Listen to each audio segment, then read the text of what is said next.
Hello guys, मेरा नाम बालकृष्ण श्रीवास्तव है। वेलकम टू कोड विद पीके।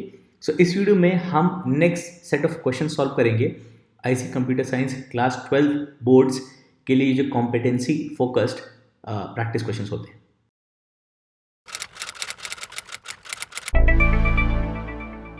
तो शुरू करने से पहले इट इज रिक्वेस्ट कि प्लीज़ सब्सक्राइब करेंगे मेरे चैनल को, क्योंकि मेरा चैनल नया है और आपका सपोर्ट, आपका सब्सक्रिप्शन बहुत ज़रूरी है। सो प्लीज़ सब्सक्राइब करें मेरे चैनल को।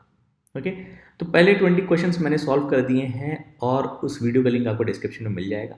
ओके इस वीडियो में मैं कोशिश करूंगा मैक्सिमम क्वेश्चन सॉल्व करने की। अगर कोई क्वेश्चन बचता है तो उसको अगले वीडियो में सॉल्व करेंगे। अगेन लिंक आपको डिस्क्रिप्शन में मिल जाएगा। ओके तो असर्शन और रीजनिंग वाले सवाल है। असर्शन दिया है, उसका रीजनिंग दिया है, तो आपको ये पता लगाना है कि असर्शन और ये दोनों ट्रू हैं और रीजनिंग उसका करेक्ट एक्सप्लेनेशन है, या फिर दोनों ट्रू है और रीजनिंग करेक्ट एक्सप्लेनेशन नहीं है, या असर्शन ट्रू है, रीजनिंग फॉल्स है, असर्शन फॉल्स है, रीजनिंग ट्रू। ओके तो recursion utilises more memory as compared to iteration. ये सही है, क्योंकि मैंने आपको यहाँ पे ऊपर बताया है कि रिकर्शन के केस पे हम एक्टिवेशन रिकॉर्ड्स बनाते हैं जो कि एक स्टैक पर जाता है इधर। ओके तो देखिए ये ज़्यादा मेमोरी यूज़ कर रहा है। जब आप आइट्रेशन करोगे ना तो आपको एक ही एक्टिवेशन रिकॉर्ड मिलेगा, क्योंकि आप फंक्शन को एक ही बार कॉल कर रहे हो। ओके उसी में वैल्यू चेंज हो रही है, तो मेमोरी तो ज़्यादा यूज़ करता है। ये स्टेटमेंट तो सही है।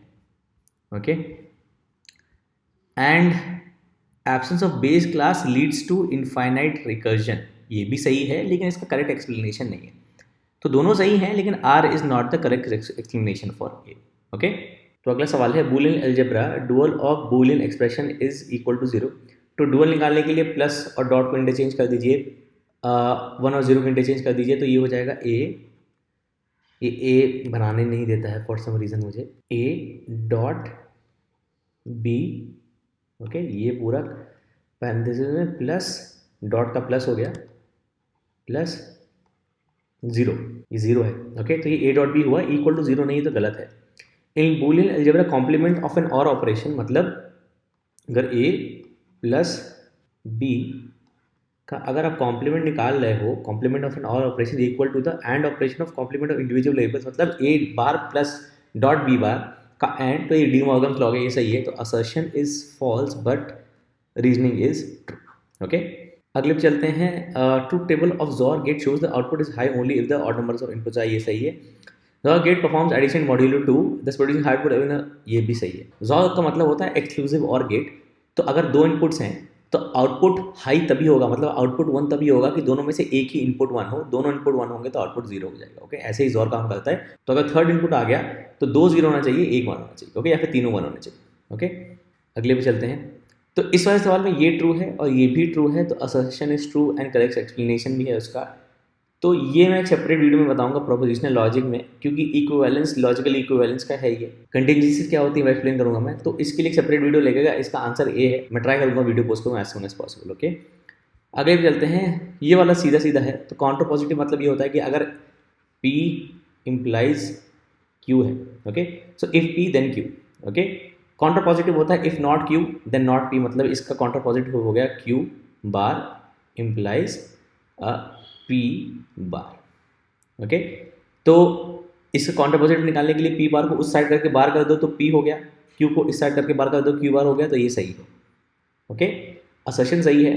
Counter positive is the conditional statement obtain after interchanging antecedent consequent, नहीं है ये, इसका ये गलत है, क्योंकि अगर P इम्प्लाइज Q है, ओके तो P एंटीसीडेंट है, Q कॉन्सिक्वेंट है, दोनों का इंटरचेंज करोगे तो कॉन्सिक्वेंट नहीं मिलेगा। Okay assertion is true, reasoning is false.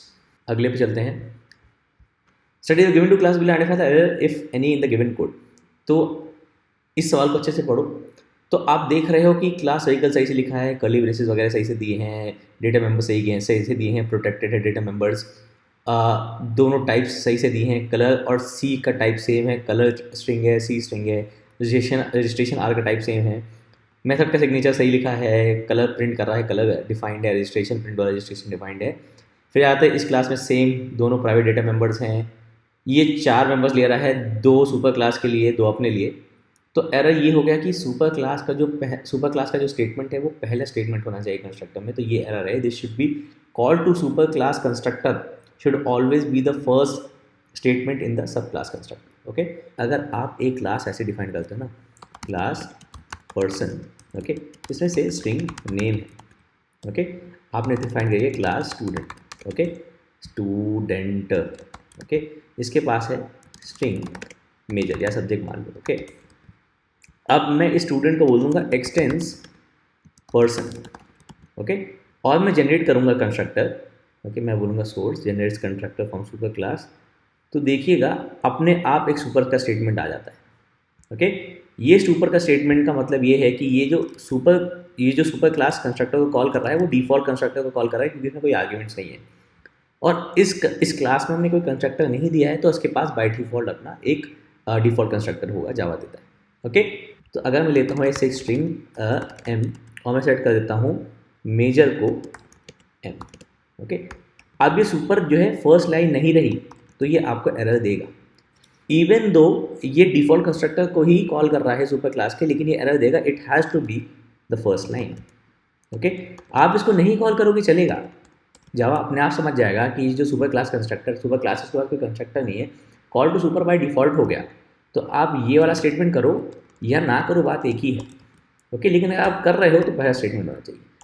Again एक और चीज़ कि अगर इस क्लास पर्सन में मैं एक कंस्ट्रक्टर लेता हूँ स्ट्रिंग एन और मैं बोल देता हूँ नेम बराबर एन। ओके, अब जो कॉल था डिफ़ॉल्ट कॉल था सुपर को वो हो रहा है, और वो पॉसिबल नहीं है क्योंकि यहाँ पे डिफ़ॉल्ट कंस्ट्रक्टर एग्जिस्ट ही नहीं करता है, क्योंकि आपने कंस्ट्रक्टर प्रोवाइड कर दिया। ओके, तो ये अब एरर दे रहा है कि आपको इस सुपर क्लास के कंस्ट्रक्टर को बुलाना ही पड़ेगा, कॉल करना ही पड़ेगा। मतलब आपको सुपर बुलाना है विथ अ वैल्यू एन, तो आपको स्ट्रिंग एन भी लेना पड़ेगा, जिसको आप यहाँ पास करोगे। ये भी फर्स्ट लाइन ही होनी चाहिए। अगर ये लाइन इधर आ गई तो ये अलाउड नहीं है। Okay, right. एक और चीज़, अगर मैं इस पर्सन क्लास में एक और कंस्ट्रक्टर ले लेता हूँ जो कि डिफ़ॉल्ट है, ओके, कोई आर्ग्यूमेंट नहीं ले रहा है, नेम को मैंने ब्लैंक कर दिया। ओके, तब अगर आप ये नहीं कर रहे हो तो चलेगा। क्यों? क्योंकि बाय डिफ़ॉल्ट ये कॉल होता है जो कि अलाउड है, क्योंकि यहाँ पे एक डिफ़ॉल्ट कंस्ट्रक्टर है। ओके, लेकिन अगर ये नहीं है, इसको मैंने कमेंट कर दिया, तो ये अलाउड नहीं है, तो ये भी अलाउड नहीं है। ओके, ये रेड लाइन देगा और इसलिए आपको सुपर एन करना पड़ेगा। ओके, इसके कंस्ट्रक्टर को तो कॉल होना ही होना। इन शॉर्ट इन सब पूरी कहानी बताने का मतलब ये है कि जो सब क्लास है it has to call super class constructor. वो डिफ़ॉल्ट है कि नहीं उसके ऊपर आपको डिसीजन लेना पड़ता है, और सुपर का जो कॉल होता है वो हमेशा फर्स्ट लाइन होना चाहिए। ओके, चलते हैं अगले सवाल पर। ये तो वाला हो गया 26 वाला। तो what will happen if data में super class are made private instead of protected. So ये दोनों प्रोटेक्टेड हैं। तो प्रोटेक्टेड डेटा मेंबर्स का मतलब ये होता है कि आप उनको सब क्लास में डायरेक्टली यूज़ कर सकते हो। तो ये क्लास कार जो है कलर रजिस्ट्रेशन को अपने सारे फंक्शंस में यूज़ कर सकती है, क्योंकि ये दोनों डेटा मेंबर्स इस पूरी क्लास कार में अवेलेबल है। अगर ये प्राइवेट हो जाएंगे तो ये दोनों कलर रजिस्ट्रेशन सिर्फ व्हीकल में अवेलेबल है, कार में अवेलेबल नहीं है। ओके, लेकिन कोड में कोई एरर नहीं आएगा, क्योंकि कोड में कहीं कार क्लास में कलर रजिस्ट्रेशन यूज़ नहीं हो रहा है। कहने का मतलब ये है कि अगर मैं इसको प्रोटेक्टेड करूँ, ओके, प्रोटेक्टेड, ओके, और यहाँ पे मैं एक सपोज करो प्रिंट का फंक्शन लिख देता हूँ पब्लिक वॉइड शो। ओके, और मैं यहाँ पे प्रिंट करा रहा हूँ सिस आउट अपना ये नेम, ओके, जो कि सुपर क्लास का है। ये चलेगा क्योंकि नेम एसेसेबल है। अगर इसको मैं प्राइवेट कर देता हूँ तो ये एसेसेबल नहीं रहेगा। ओके, तो देखो रेड लाइन। ओके, राइट, इसको कमेंट करते हैं और इसको हटा देते हैं। ओके, तो आपके लिए ये लिख देना है कि if data members of the super class are made private they can not be directly accessed by the sub class, can not be accessed directly in the sub class functions. Okay, ये हो गया। और मुझे लगा था ये 27 और 26 question related है, रिलेटेड नहीं है, अलग है, तो उनको अलग ट्रीट करिएगा। What will happen if void show, अब ये रिलेटेड है, void show in subclass car is given as a specifier as private, तो ये एरर आएगा। ओके, अगर आप इस शो को जो सब क्लास में उसको प्राइवेट कर दे रहे हो तो एरर आएगा, क्योंकि इसके पास भी अपना शो है। इसका लॉजिक क्या होता है बताता हूँ। तो ये वाला शो ले लेते हैं। ओके, इसमें हम मेजर प्रिंट करते हैं, मेजर। ओके, और इसमें प्रिंट करते हैं मेजर। ओके, ये वाला कंस्ट्रक्टर उड़ा देते हैं। ओके, जरूरत नहीं इसकी। हम एक और शो लेते हैं। ओके, तो हमारा सिमिलर हो गया कि हमारा सुपर क्लास में भी शो है और सब क्लास में भी शो है, दोनों का सिग्नेचर भी सेम है। ठीक है, वाइड शो अभी कोई दिक्कत नहीं है। ओके, जैसा इस केस में है, दोनों पब्लिक है, कोई दिक्कत नहीं है। अगर मैं इसको प्राइवेट कर देता हूँ तो ये अलाउड नहीं है, क्योंकि ये इस फंक्शन को मैं ओवरराइड कर रहा हूँ। इधर ओवरराइड कैसे कर रहा हूँ, सेम सिग्नेचर का फंक्शन लिख रहा हूँ और अगर मैं सब क्लास के सुपर क्लास के फंक्शन को ओवरराइड कर रहा हूँ तो मैं उसकी विजिबिलिटी को कम नहीं कर सकता। मतलब ये पब्लिकली विजिबल है, मैं इसको प्राइवेटली विजिबल कर रहा हूँ, ये अलाउड नहीं है। विजिबिलिटी आप कम नहीं कर सकते, बढ़ा सकते हो।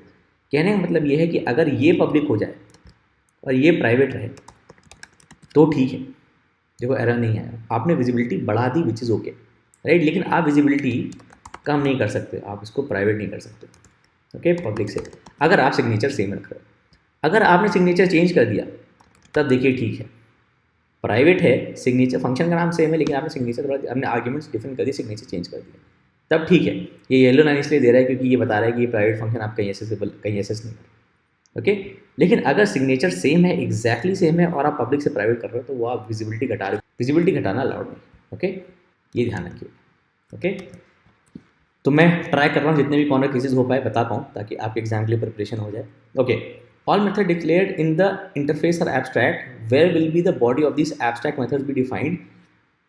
आपको लिखना है the body of these abstract functions are defined, abstract methods are defined in the class that implements the interface. Implement word use करना ज़रूरी है।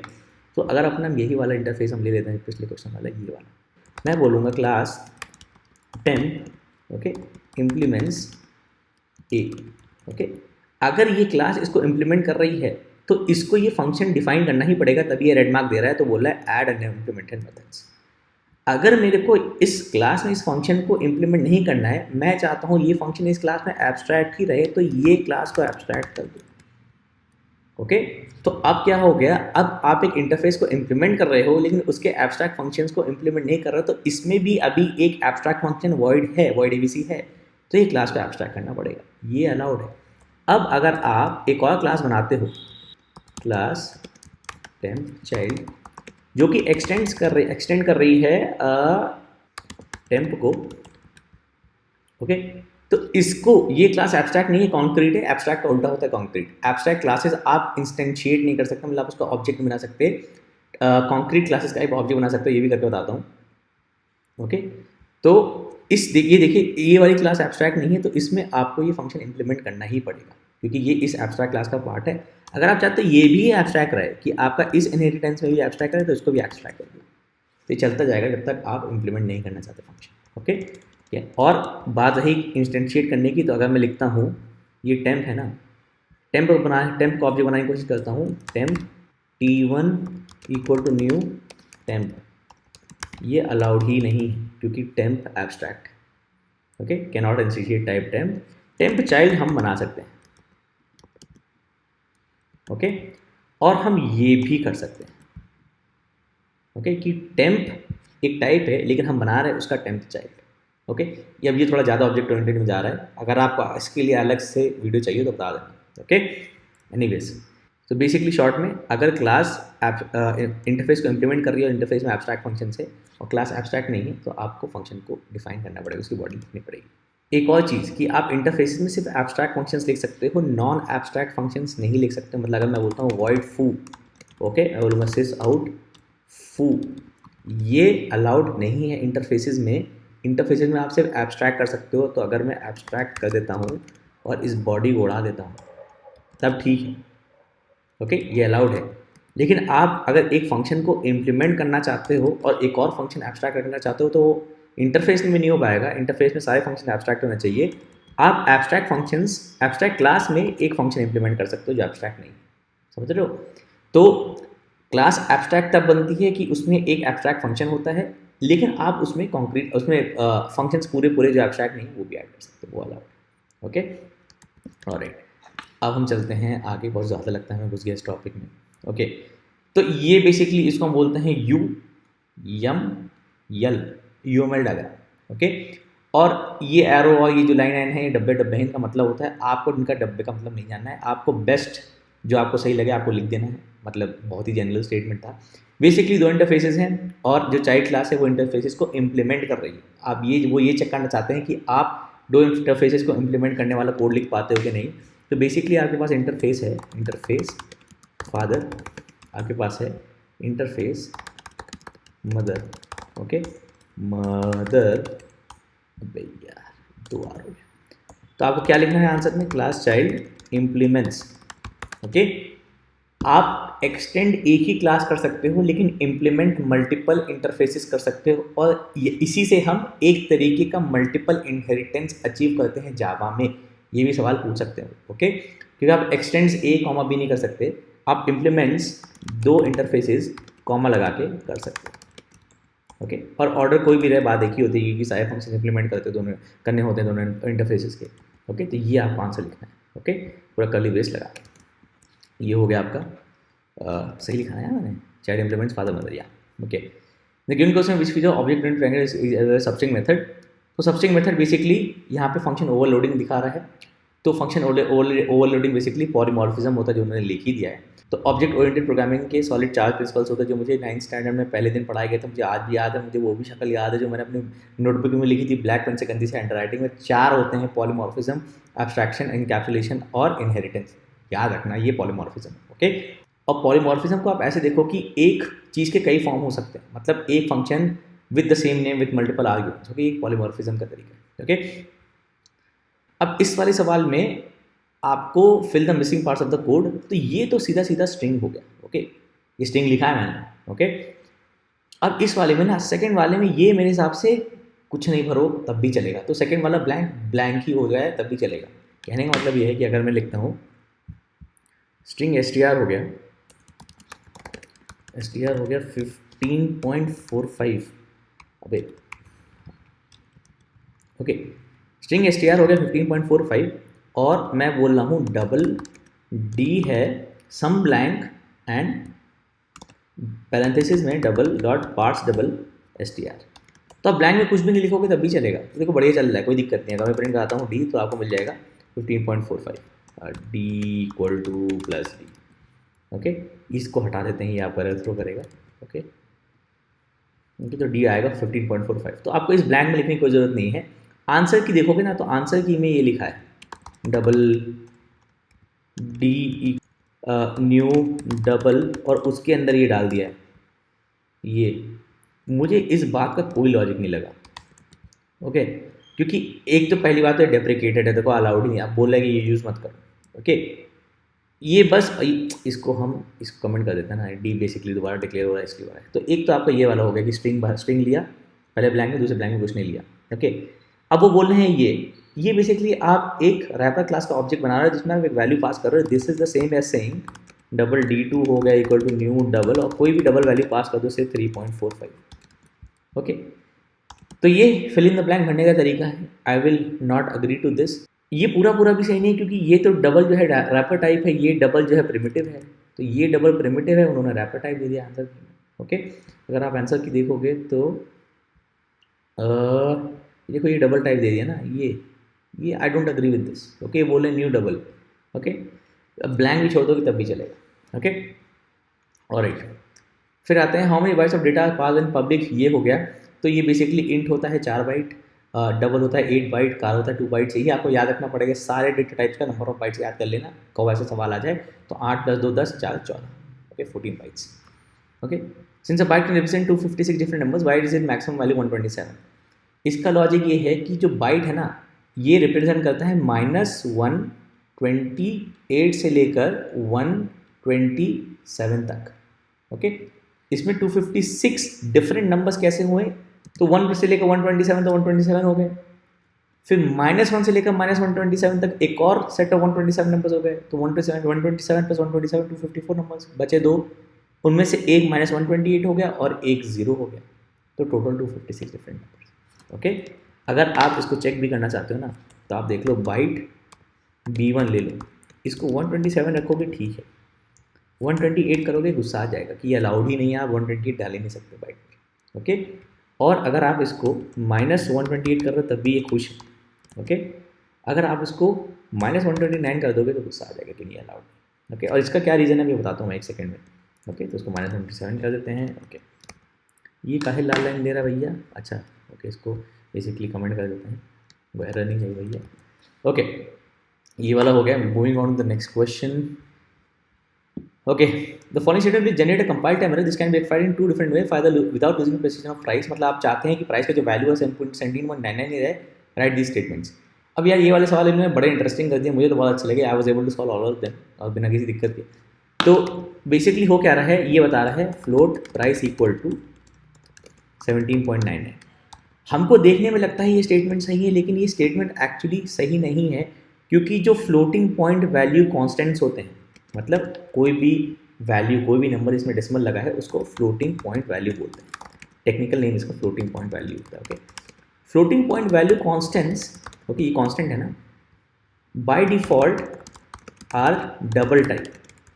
मतलब फ्लोटिंग पॉइंट वैल्यू आप कहीं भी, फ्लोटिंग पॉइंट कांस्टेंट कहीं भी जावा प्रोग्रामिंग में लिख रहे हो तो उसका जो टाइप है वो डबल है, फ्लोट नहीं होता। ओके, तो आप इस इक्वल टू स्टेटमेंट से एक डबल वैल्यू डालना चाह रहे हो एक फ्लोट में, जो कि अलाउड नहीं है।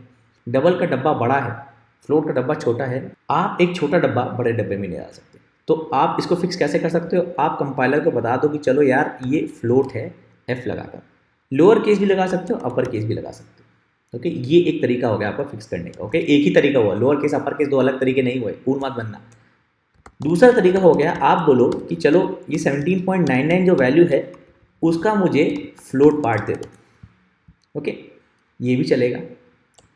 या फिर आप तीसरा बोलो कि नहीं यार, मैं प्राइस का मुझे प्रेसिशन सही रखना है, तो मैं डबल प्राइस ले लेता हूँ, क्योंकि मैं डिफाइन तो एक डबल कांस्टेंट कर रहा हूँ, एक स्टोर तो एक डबल कांस्टेंट कर रहा हूँ प्राइस में, तो ये भी चलेगा। तो तीनों में से एक, तो अगर मैं प्रिंट कराता हूँ प्राइस, ओके 17.99, ये इतने सारे ब्लैंक लाइन्स इसकी वजह से आ रहे हैं, इसको हटाओ, कमेंट करो। ओके 17.99, इस वाले को कमेंट करके इस वाले को चला लो, तब भी आपको 17.99 मिलेगा। ओके, इस वाले को हटा के ये कर लो, तब भी चलेगा। ओके राइट, तो अब चलते हैं नेक्स्ट सवाल पर। ये हो गया। Ram here code of friends who are debating effective usage of memory while using variables without compromising on precision of values. Okay, help identifying the right data type to use for the following data input. Okay, अब ये अच्छा सवाल है, इसमें आपको थोड़ा सोचना है। पहला है पॉपुलेशन ऑफ कंट्री।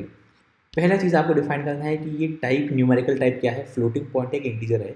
तो दूसरा वाला तो फ्लोटिंग पॉइंट होगा, क्योंकि interest rate decimal point values हो सकते हैं। ओके, फ्लोटिंग पॉइंट वैल्यूज हो सकते हैं टेक्निकल नेम।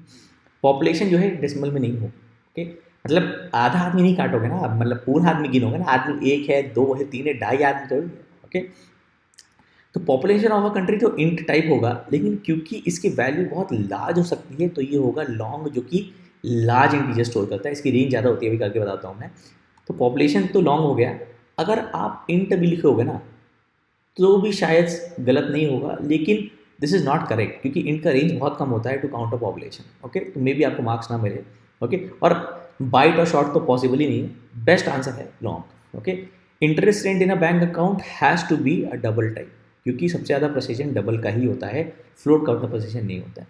फ्लोट आप उन जगह यूज़ कर सकते हो जहाँ पे सिग्निफिकेंट नहीं होती हैं डेसिमल पॉइंट के बाद वैल्यू, जैसे ग्रेड हो गया, किसी का ग्रेड 3.49 है, किसी का ग्रेड 3.5 है, क्या फ़र्क पड़ता है। ओके, लेकिन अगर मेरा 0.01 से मेरे पैसे कम जा रहा है, अगर मेरा $100 मिलियन है, उस पर 3.5 या 3.49 उन्होंने कर दिया, तो मेरा पैसा चला गया ना। ओके, तो इसलिए डेसिमल बहुत इंपॉर्टेंट है, मैंने it is interest rate in bank. Okay, इनकी रेंजेस चेक करनी है ना कि कितना वैल्यू मैक्सिमम स्टोर कर सकते हैं। तो आप लिखो जो रैपर टाइप है लॉन्ग डॉट मैक्स वैल्यू, और मिन वैल्यू भी निकाल सकते हो। तो लॉन्ग का मैक्सिमम वैल्यू देखो इतना है, कितने सारे हैं। अब इंटीजर का बताता हूँ। इंटीजर का चेक करने के लिए इंटीजर, ओके इंटीजर का ये है, और नंबर डिजिट ही डबल होगा भाई। ओके ओके, नेक्स्ट चलते हैं। What gets printed. तो बेसिकली एक एरे है जिसमें 3 कैरेक्टर्स हैं और system dot dot dot print है। ये थोड़ा ट्रिकी है, इन सब चीज़ों में देखेगा पड़ेगा पूरा, ये प्रिंट है कि प्रिंट लेना है, तो जो भी आउटपुट है सब एक ही लाइन में आएगा। ओके, तो पहला आउटपुट क्या होगा, कैरेक्टर डॉट इस डिजिट, ये तीनों वैलिड फंक्शन है। इस डिजिट, इस वाइट स्पेस, इस लेटर और डिजिट, ये मैंने अपने जब भी मैं ISC प्रॉब्लम सॉल्व करता हूँ, ये फंक्शन मैं भर के यूज़ करता हूँ। ओके, इस डिजिट सेट ऑफ टू होगा, थर्ड वैल्यू जो कि ये है, जो कि डिजिट है, ट्रू है ये। ओके, 5 डिजिट है, तो पहला आपका होगा ट्रू। ओके, तो आप ट्रू लिखिएगा, छोटा सा स्पेस दीजिएगा क्योंकि उसके बाद स्पेस है। ओके, ये इंपॉर्टेंट है। ओके, अगर स्पेस नहीं हो तो सब चिपका के लिखिएगा। और ये आपको, मतलब आप जिस तरीके से लिख रहे हो ना, एग्जामिनर को समझ में आना चाहिए कि आप सही लिख रहे हो। ओके, आप ये नहीं कर सकते सर देखो थोड़ा सा स्पेस है बीच में, ऐसा नहीं है, स्पेस दो तुम। ओके, फिर कैरेक्टर डॉट इस वाइट स्पेस सेट ऑफ 0, जो कि स्टार है, इस वाइट स्पेस नहीं है तो ट्रू के बाद थोड़ा स्पेस दिया और फॉल्स लिखा। ओके, रिटर्न वैल्यू उसका ट्रू और फॉल्स लोअर केस होगा, जो एज इट इज प्रिंट हो जाए। ओके, क्योंकि बूलियन टाइप वैल्यूज का आप प्रिंट करोगे तो as it is true TRUE और फॉल्स FAL ऐसी पूरा प्रिंट हो जाता है। फिर इस लेटर और डिजिट 0 1 ये वाला लेटर और डिजिट है, डिजिट है, लेटर है ना, तो ये ट्रू ट्रू फॉल्स ट्रू आपका answer, true space false space true. Okay, ये वाला भी हो गया। अगले पे चलते हैं। While using wrapper classes do not import in package give us a reason because wrapper classes जो होती हैं integer with upper case I double upper case D, ये सब जावा डॉट लैंग, ये जावा लिखा है मैंने dot lang, okay, Java dot lang का पार्ट है जो बाय डिफॉल्ट इंपोर्ट हो जाती है आपके कोड में। तो बेसिकली अगर आप ये वाला कोड देखो तो उसमें कोई इंपोर्ट स्टेटमेंट नहीं है ऊपर, ओके। लेकिन अगर मैं लिखता हूँ इंटीजर I1 इक्वल टू 34, ये चलेगा क्योंकि ये क्लास अपने आप इंपोर्ट हो जाती है। और ये जावा डॉट लैंग डॉट देखो इंटीजर यहाँ पर, ओके, इंटीजर दिख गया, फ्लोट दिख गया, डबल, ओके, बाइट है कि नहीं, आप बाइट भी, ओके, सारे प्रिमिटिव टाइप्स का wrapper type Java dot lang में है जो कि बाय डिफॉल्ट रिपोर्ट आता है। तो आपको लिखना है wrapper class are contained with in Java dot lang package and the Java dot lang package is by default imported into Java code without using any import statement, okay. अब ऐसा नहीं कि अगर लिख दोगे इंपोर्ट जावा डॉट लैंग तो error आ जाएगा, आप ये कर सकते हो लैंग डॉट स्टार, हाँ, ओके, इसको कर सकते हो। लेकिन अगर नहीं भी करोगे तब भी सब चल जाएगा, ओके। ये भी ऐसे सवाल पूछ सकते हैं कि करने की ज़रूरत है कि नहीं, तो आप बोल सकते हो नहीं ज़रूरत है, लेकिन कर सकते हैं, ओके, लिख सकते हो कोड इंपोर्ट स्टेटमेंट तो लिख ही सकते हो, ओके। इस वाले सवाल में हम एवरेज ऑफ 3 वैल्यूज कैलकुलेट कर रहे हैं। तो सेकंड वाला केस तो मैथ डॉट राउंड करके कर रहा है, ये सही है, ओके, ये राउंड हो जाएगा, ओके। पहले वाले केस में ये बता रहे हैं कि complete the code and name the technique. तो बेसिकली हमको इंट पार्ट निकालना है, तो इसको हमको यहाँ पे इंट लिखना पड़ेगा कि ये इंट लिखा है क्योंकि हम टाइप कास्ट कर रहे हैं। और टेक्निक को हम एक्सप्लिसिट टाइप कास्टिंग बोलेंगे, एक्सप्लिसिट लिखा है, एक्सप्लिसिट टाइप कास्टिंग करेंगे, ओके। क्योंकि अगर आप 3 डबल वैल्यूज ले रहे हो M1 M2 M3, 3 double value से अगर आप एवरेज निकाल रहे हो और उसको एक इंट टाइप में स्टोर कर रहे हो, इंट AVG हो गया M1 plus M2 plus M3 by 3, okay. तो ये जो है अलाउड नहीं है क्योंकि आप अगेन फिर से वही वाला लॉजिक, एक बड़े डेटा टाइप को छोटे डेटा टाइप में नहीं डाल सकते, ओके। तो ये जो वैल्यू कैलकुलेट हो रही है वो डबल टाइप है, आप उसको इंट में डालने की कोशिश करें, अलाउड नहीं, बड़ा डब्बा छोटे डब्बे में नहीं जाएगा। तो आप बोल रहे हो मुझे इसका बस इंट पार्ट दे दो एक्सप्लिसिट टाइप कास्टिंग करके, जो कि अलाउड है, ओके। सेम ये बाइट के साथ भी है। अगर मैं यहाँ पे लिखता हूँ ना 120, सपोज 127 तक तो अलाउड है, कोई दिक्कत नहीं, 128 करूँगा ना तो ये गुस्सा आ जाएगा कंपाइलर। हो क्या रहा है कि जो इंटीजर कॉन्स्टेंट्स होते हैं, integer constants, okay, by default are int type, हर एक वैल्यू का टाइप होता है। तो floating point value by default होती है डबल, इसलिए ये एरर देता है क्योंकि आप डबल को डाल रहे हो फ्लोट में, आपको बताना पड़ता है ये फ्लोट है, okay. Similarly by default integer value जो होती है इंट टाइप कॉन्स्टेंट होती है, इंट टाइप होती है, आप इंट को बाइट नहीं डाल सकते, बाइट का साइज छोटा है, ओके। तो इसको चलाने के लिए आप बोलते हो मुझे इसका बाइट दे दो, ओके।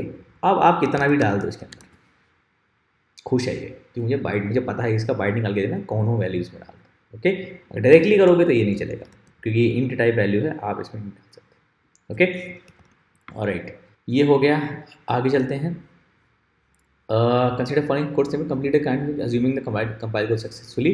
तो जब मैंने सवाल पढ़ा ना पहली बार तो मुझे लगा कि यार एक्स और वाई तो डिफाइंड नहीं है, लेकिन इसमें साफ साफ दिया है assuming the code is compiled successfully. तो आपको अज्यूम करना है कोड सही चल रहा है, ओके, कि जितनी भी वैल्यूज हैं सब दी गई हैं। तो पहला एक फॉर लूप है जो 0 से x तक जा रहा है, तो ये फॉर लूप x टाइम्स चल रहा है, ओके। और m की कोई वैल्यू कैलकुलेट हो रही है और जो फॉर लूप में जो कैलकुलेशन है दोनों इंडिपेंडेंट है, मतलब ये x टाइम्स चलेगा, उसमें चेंज नहीं होगा। सेकंड वाले लूप में j 0 से y तक जा रहा है तो ये y टाइम चल रहा है और अगेन n की वैल्यू कैलकुलेट हो रही है जो कि इंडिपेंडेंट है लूप वेरिएबल के। तो पहले वाले का हो गया ox, ओके, ox, ये दूसरे वाले का हो गया oy, दोनों का कुल मिलाकर हो गया ox प्लस वाई, जिसको हम लिख सकते हैं ox plus Y, okay, right. क्योंकि आपको पूरे कोड का पूछा गया ना तो आपको ये लिखना पड़ेगा, ओके। आप बोलते हैं इसका ox है फिर इसका oy है, दोनों होगा ox plus oy, okay, right. तो यार ये वीडियो काफ़ी लंबा हो गया, बाकी सवाल हम अगले वीडियो में करेंगे। तो जो सवाल इस वीडियो में नहीं है, जो अगले अलग वीडियोज़ में, उनके लिंक आपको डिस्क्रिप्शन मिल जाएंगे, प्लीज़ चेक कर लीजिएगा। प्लीज़ लाइक करिए वीडियो को, सब्सक्राइब करें मेरे चैनल को। Thank you for watching, bye.